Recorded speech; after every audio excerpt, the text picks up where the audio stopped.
good morning, Hendrik Jordaan, the CEO Correct. of 1001 Voices, which is based in Washington, D.C., London, Johannesburg, and the Mauritius. Actually in Denver, Denver, London, Johannesburg, and Mauritius. Correct. All right. Just a few brief questions as the AFIF2014 starts. So you are one of the partners, or you're going to give an important talk here in front of a group of over 200 people working with and in Africa, focusing on the private sector. So can you tell us, please, why you've decided to take part in AFIF, and what will you be spotlighting in your presentation? Yeah, thank you. Appreciate the opportunity to be here. 1001 Voices is a movement of influential families from around the world who believe that the pathway to real economic freedom, real prosperity for many living in poverty today, is not through philanthropy, but is through job creation. And job creation is sparked by building transformative companies the right way. That's what we're about. That's the message that I hope to communicate today. Find great partners, great companies that could be investees for us, co-investors, and help catalyze not only the financial resources, but also the relationships and the insights that leading families from around the world can bring to these companies. So as you say, you focus more not on giving away money, but actually investing in maybe businesses and projects so that you can create jobs, and by creating jobs, creating income, and then developing the private sector. So how do you identify an investment opportunity, and what do you equate success with? Yes. So the investment opportunities we're looking for span a very broad cross-section of industries. We're very interested in logistics and distribution. We're interested in agribusiness. We're interested in financial services, and certainly in Africa, consumer. But really, it's what we bring that's unique is not just money.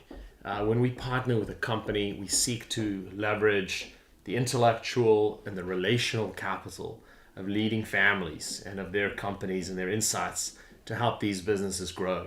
So we'll look at an opportunity and say, is this a place where we can bring more than money? Is this a place where we can really bring value, bring great partnership over a long period of time to help companies grow? How we're sourcing deals and how we're sourcing opportunities is really a function of a myriad of different ways. We have a team with over 85 years of collective investment experience in Johannesburg, London, Mauritius, and elsewhere. They're sourcing deals organically, but we also appreciate the opportunity to be here today to share our message and to see if there might be opportunities for us to partner with others. All right, thank you. Having obviously worked with Africa, what would you, however, consider as the biggest hurdle still affecting the continent and maybe affecting the business that you, or the sectors that you work in or partner with in Africa? Yeah, we think Africa is an incredibly exciting place. It's not without its challenges, but no place anywhere in the world is without its challenges. To us, I would say the biggest challenge is getting the word out that in fact there is a new model for economic freedom.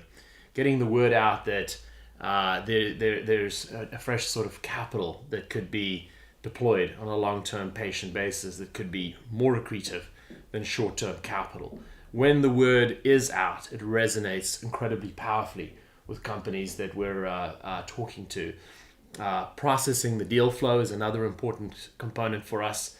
Once we find these companies, there's so many opportunities in which to deploy, but we're trying and are being very disciplined and rigorous as we evaluate the right fit for the right, being sound stewards, if you would, to our investing families.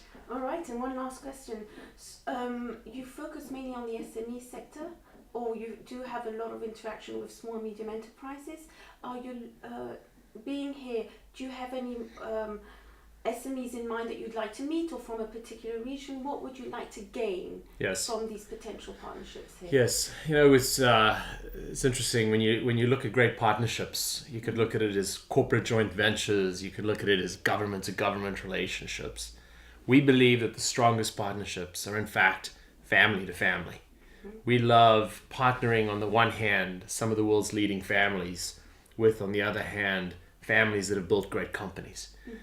To the extent there might be attendees here today representing companies that have been built by families or advisors or partners to those families that want to partner with some of the world's leading families to grow their business to the next level into transformative companies for great returns, great impact, job creation, doing it the right way, doing what Africa is capable of. That's why I'm here.